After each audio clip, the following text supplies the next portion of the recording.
This program is presented by Birch Gold Group, the precious metal IRA specialists.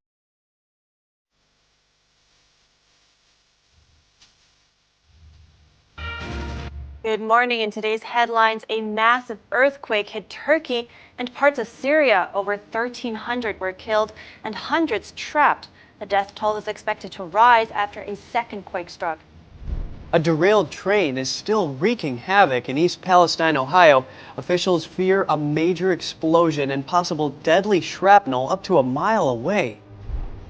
A Chinese spy balloon shot down over the weekend. Briefings are scheduled for U.S. senators and the Gang of Eight.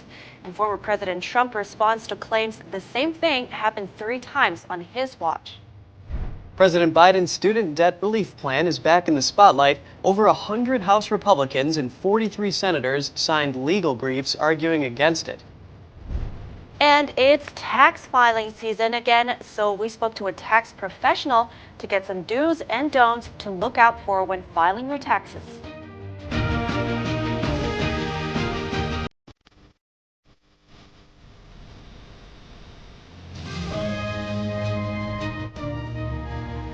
Good morning. Welcome to NTD. I'm Kevin Hogan. Good morning. I'm Evelyn Lee. Today's Monday, February 6th.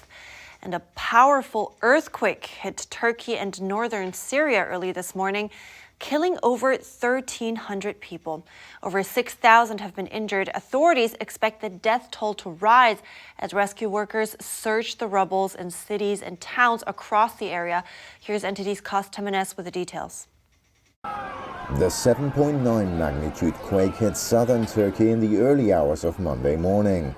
It reverberated through several provinces in the country, as well as in neighboring Syria. I was sleeping when my wife suddenly woke me up. The quake was very severe, very scary. We were hearing sounds from all over the place. It took almost 2 minutes until the shaking stopped. Hundreds of people were killed. Buildings were toppled. Over a dozen aftershocks followed for several minutes, the strongest measuring 6.6 according to Turkish authorities. With several thousand injured, the death toll is expected to rise. Rescue workers searched the rubble in cities and towns across the area for survivors. There are people still trapped under rubble. I have a friend living in this apartment. His children were rescued from the top floor, but only his daughter broke an arm. We'll see what happened to those living on the ground floors. May God give us a speedy recovery. Turkish authorities declared a level 4 alarm, calling for international assistance. Turkish President Tayyip Erdogan said on Twitter that search and rescue teams were immediately dispatched to affected areas. The U.S. Geological Survey said the quake's epicenter was about 20 miles from Gaziantep, near the Syrian border, at a depth of around 11 miles. Tremors could be felt in Lebanon, Cyprus, and down as far as Egypt. Turkey is located on top of major fault lines. Earthquakes are frequent in the area. An earthquake that hit northwest Turkey in 1999 killed over 18,000 people. Kos Temenes, NTD News. And we now have news that a second earthquake has struck Turkey. The latest quake had a magnitude of 7.5. It struck around noon local time. Officials fear it caused many more deaths. Oh, I feel for those people. Now back to the U.S. A freight train derailed in Ohio Friday night, sparking a huge fire. Emergency crews are working to prevent a major explosion at the site. They fear it could shoot deadly shrapnel up to a mile away. NTD's Daniel Monahan has the story. Governor Mike DeWine is urging residents within 1 mile of the site to evacuate. Officials say a drastic temperature change has taken place in a rail car. This has further increased the potential of a dangerous explosion. The train was carrying hazardous materials when it derailed on Friday in East Palestine, Ohio. From what I've been told, the train crew was fine. It was 20 odd cars back. There's 50 cars involved. It didn't hit any structures. The crash ignited a massive inferno and concerns over air and water quality. As the fire continued to burn for a third night Sunday, the threat escalated. Officials are pleading with those who still remain in their homes near the crash site to evacuate quickly. Local officials say more than 500 people have declined to leave. Ohio Governor Mike DeWine has activated the Ohio National Guard to deploy to the scene. Sheriff Brian McLaughlin warned there is a high probability of a toxic gas release. He urged people to remove their families from danger. The National Transportation Safety Board says 10 cars carrying hazardous materials derailed. 5 were carrying vinyl chloride. The chemical is highly toxic, flammable, and carcinogenic. Investigators learned there was a mechanical failure warning before the crash. An emergency brake application was initiated. They were also able to identify the point of derailment. Daniel Monahan, NTD News. Now onto the Chinese spy balloon that was shot down over the weekend. Underwater searches to recover the remains are underway. A full Senate classified briefing has been scheduled for February 15th. NTD's Jeremy Sandberg has more updates on the incident. Senate Majority Leader Chuck Schumer said the briefing will include information about China's surveillance capabilities, research and development, and advanced weapon systems. He pushed back on criticism that the spy balloon should have been shot down sooner. Shooting down the surveillance balloon over water wasn't just the safest option, but it was the one that maximized our intelligence payload. The Gang of Eight is also expected to be briefed as soon as Tuesday. The group is made up of key Intelligence Committee members and top leaders from the House and Senate. A U.S. fighter jet shot the balloon down with a missile off the coast of South Carolina on Saturday. You know, it just popped, and like above it was like confetti. Senior defense officials say the missile punctured the balloon when it was about 6 nautical miles off the coast near Myrtle Beach, well within the 12 nautical miles of U.S. territory. The debris landed in 47 feet of water and spread out over several miles. Recovery operations included several ships and a salvage vessel. Officials say the balloon debris will be taken to an FBI lab for analysis. China is accusing the U.S. of overreacting. It claims the balloon was for weather research and had blown off course. Because it's a balloon, it can act with a certain impunity in this sense and has this plausible deniability saying that it's a weather balloon. And I think the statement that they were trying to make is that they are not okay with the U.S. foreign policy and this closeness between the U.S. and Taiwan. China's Ministry of Defense stated they reserve the right to use necessary means to deal with similar situations. It was certainly trying to make a statement and test the water and see how the U.S. would respond to this. Secretary of State Antony Blinken has postponed his planned trip to Beijing, saying conditions were not conducive for a constructive visit at this time. The presence of this surveillance balloon in U.S. airspace is a clear violation of U.S. sovereignty and international law. The Pentagon says a second Chinese spy balloon was detected flying over Latin America. Jeremy Sandberg, NTD News. Senate Majority Leader Chuck Schumer says at least 3 balloons went over portions of the U.S. during Trump's time as president. He made the statement at a press conference yesterday. Other officials made the same claims, including Defense Secretary Lloyd Austin. Here's Democratic Representative John Garamendi. This is not the first time this has happened. During the Trump administration, at least 3 times, these observation balloons transited the U.S. territory. Probably Alaska as well as the Continental. We don't know. We were never told about that. There were no intelligence briefings during the Trump period about those 3 times in which this happened before. Trump says the alleged events are disinformation and never happened. He says if it did, they'd have been shot down immediately. He says the claims are being made, in his words, to take the heat of the Biden administration. Other officials are also refuting the claims. That includes former Secretary of Defense Mark Esper and John Bolton. Bolton was a national security advisor under Trump. Former Director of National Intelligence John Ratcliffe also refuted it. Ratcliffe says the American people can refute it for themselves. He asked, when did photographers and airline pilots talk about a spy balloon over the U.S. during the Trump administration? GOP Representative Michael Waltz says the Pentagon briefed Congress during the Trump administration on balloons that flew near Texas and Florida, but he says there was no clarity on whether the incursions were on territorial waters or over land.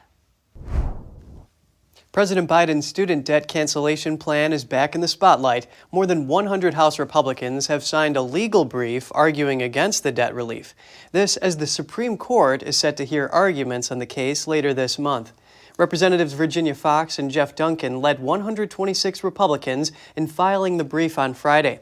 43 Republican senators also signed a separate legal brief.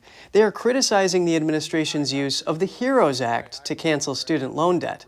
The law allows the federal government to forgive student loan debt in times of national emergency. 6 states have filed a lawsuit against the policy. They argue that they will lose tax revenue as a result of the plan. The administration has argued that the states do not have standing to sue. Europe is taking another step towards cutting energy ties with Russia. A ban on imports of diesel fuel and other crude oil products from Russian refineries took effect yesterday. Last week, EU governments agreed to set a $100 price cap per barrel on sales of Russian diesel to non-Western countries.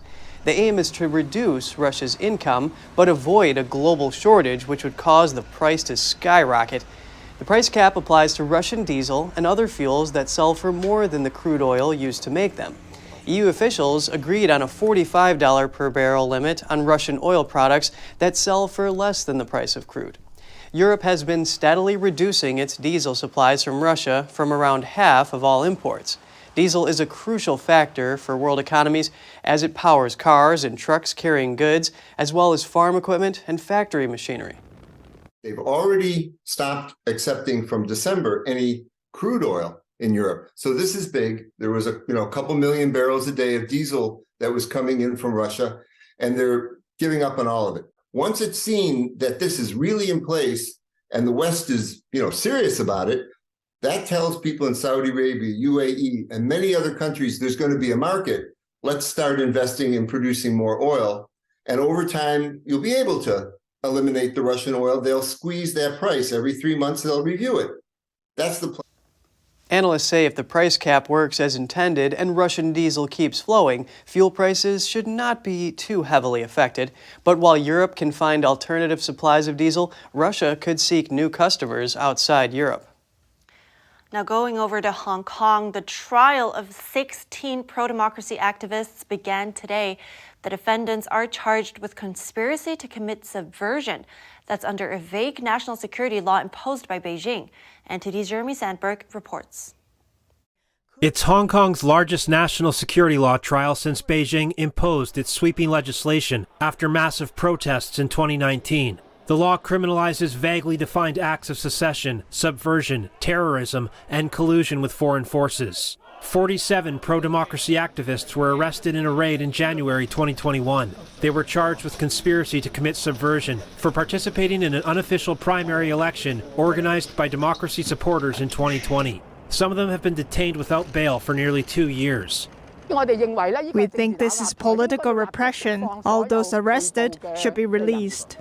Prosecutors accuse them of plotting to paralyze Hong Kong's government. The 16 defendants are those who pleaded not guilty. Among them are former lawmakers Lung Kwok-hung and Lam Chuk-ting and former journalist Gwyneth Ho. Ho documented much of the protests in 2019 and live-streamed a violent attack at Yuen Long Station. That's when a gang of men in white shirts indiscriminately hit people, many who were returning from a protest, with sticks and metal bars. Ho herself was beaten for filming the attack. Her footage got international attention and showed a lack of police presence. She later stepped away from journalism to run for the 2020 Legislative Council elections. The defendants face sentences of up to life in prison if convicted. Jeremy Sandberg, NTD News.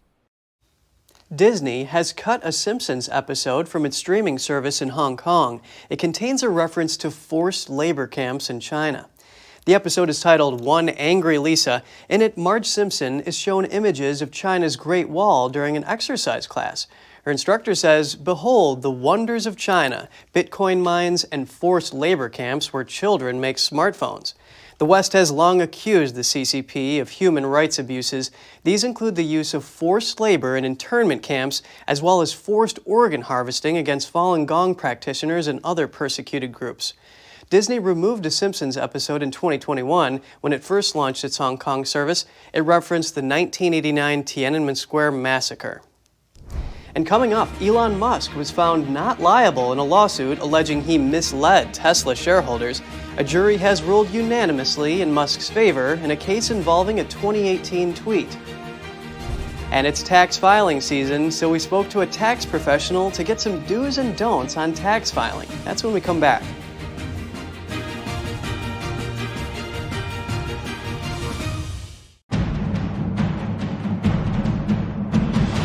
A performance that truly matters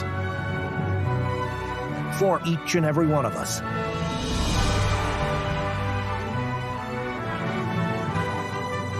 This is what you've been waiting for. See it at least once in your lifetime. Get tickets now at shenyun.com. This is Stephen K. Bannon. I urge you to protect your savings from inflation by diversifying into a physical gold IRA from Birch Gold Group. Simply text the word NTD to 989898 and you'll get a free info kit on gold IRAs explaining everything.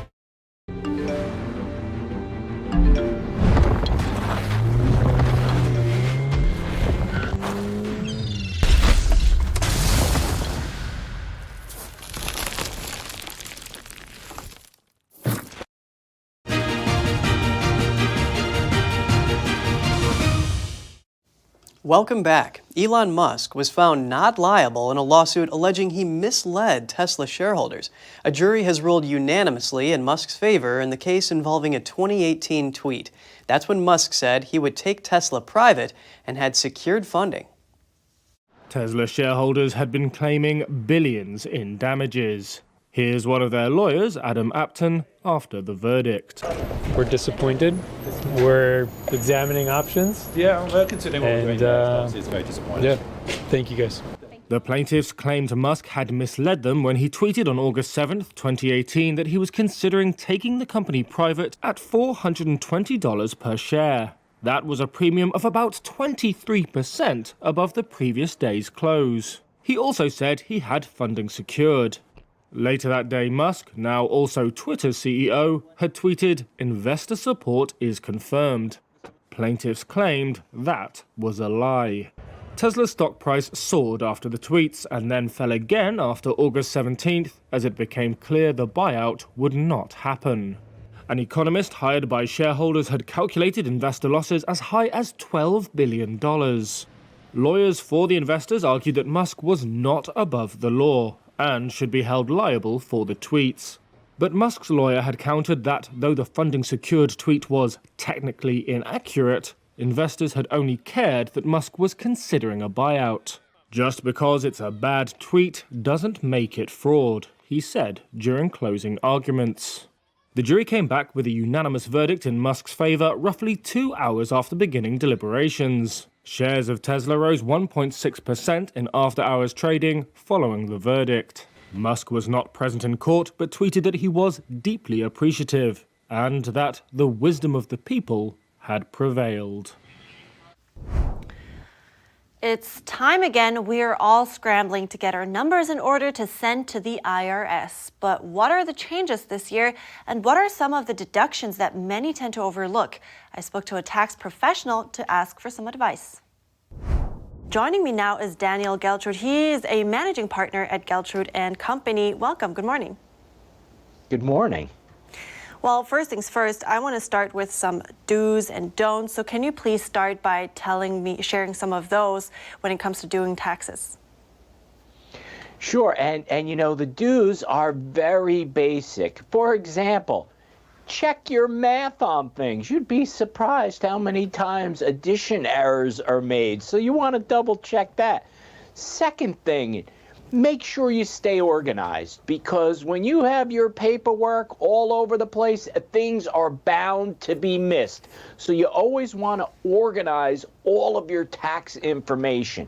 Of course, when you're filing your tax return, one of the things that you always want to be careful about is your filing status. Single, married, head of household, married filing separately, all those things very much matter. And then, of course, you want to make sure that you're filing online. That is the best way to file your tax returns. Right. And are there any, deductions that maybe are often overlooked, but you think that people should definitely include? Yes, absolutely. So, for example, those out-of-pocket charitable contributions, you want to make sure that you're keeping track of all of those charitable deductions. Student loan interest is another one. Moving expenses, child and dependent care credits, the earned income tax credit. These are all deductions and credits that are available to people, and many times they tend to be overlooked. And when you overlook these things, you are giving the government extra money. That's not what we want to do. I'm sure very little people want that, so good point. And let's talk about this year in particular. Is there any big changes that we should pay attention to? Well, the changes aren't as big as they have been in prior years, but there are some changes. For example, the standard deductions are larger than they were last year. The income tax brackets have shifted in terms of where you hit different tax rates. The child care tax credit is smaller, and here's another one. There is no more $300 allowed charitable tax deduction. That went away. So in order to be able to take a charitable deduction, you must be itemizing your deductions. So let's take a moment for those people that are filing taxes for the first time. It can be a scary thing. So any words of advice for them to make their lives easier? You know, I really would recommend, especially if it's your first time, having a seasoned tax professional file your tax returns. And I understand that people may be saying, well, I don't want to spend that money on tax preparation. But the thing about it is you want to make sure you get your taxes right. You don't want to, so to speak, leave any money on the table. So it's never a bad idea, especially right out of the box, to make sure you're filing your taxes properly and only paying the taxes that you are due to pay and nothing extra. Very good advice. So thank you so much, Daniel Geltrude. I appreciate it today. Thank you. Coming up, temperatures reached record lows at Mount Washington this weekend, with temperatures below what has been recorded on Mars. Stay with us for more.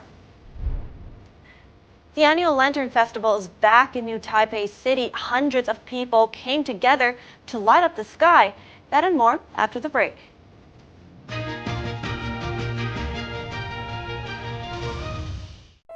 The Fixture Pioneer, CGM.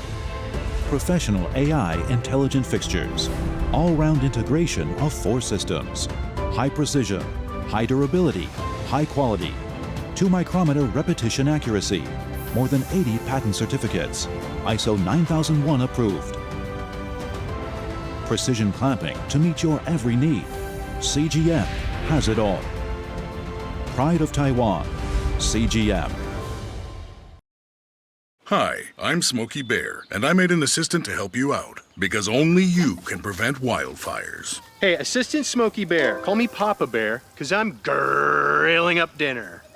Do you get it? Yes, good job. So, what should I do with all these coals? Don't just toss them out. Put them in a metal container because those embers can start a wildfire. I understand. The stakes are high. Ha ha ha ha. See, Smokey thinks I'm funny.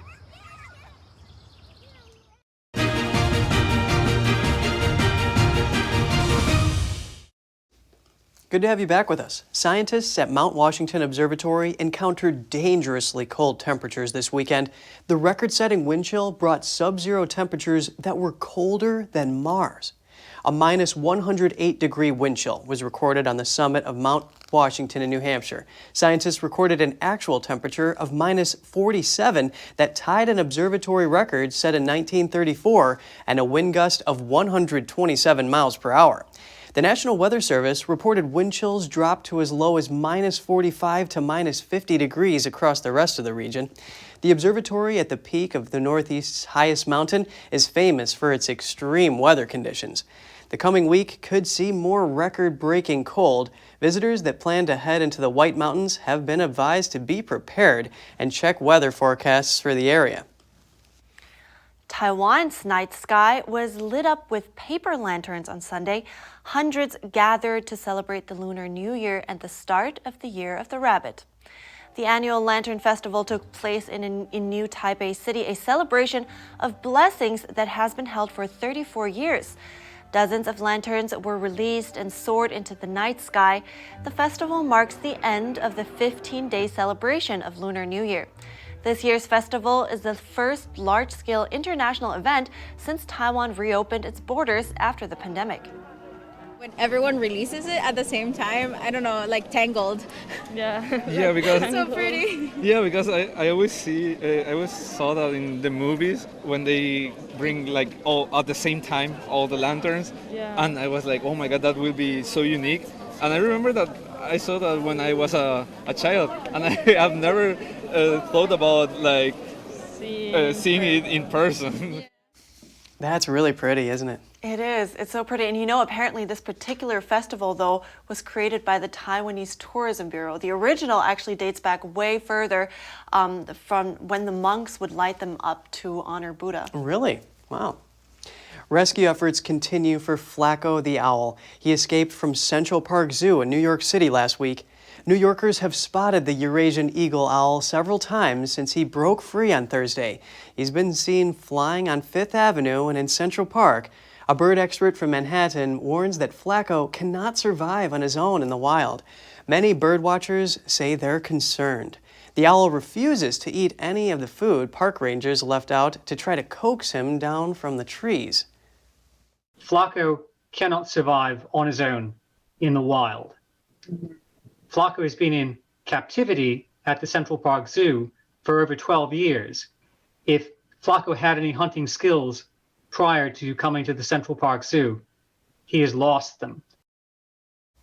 Oh, poor guy. I hope he's being rescued soon. Oh, yeah, absolutely. And you know, a zoo official says it appears someone vandalized Flacco's enclosure, and that's what allowed the bird to escape. Oh, that's terrible. All right, that's it for today. You can write us at goodmorning@ntd.com if you have any stories you'd like to share or feedback. Thanks for watching. I'm Evelyn Lee. And I'm Kevin Hogan.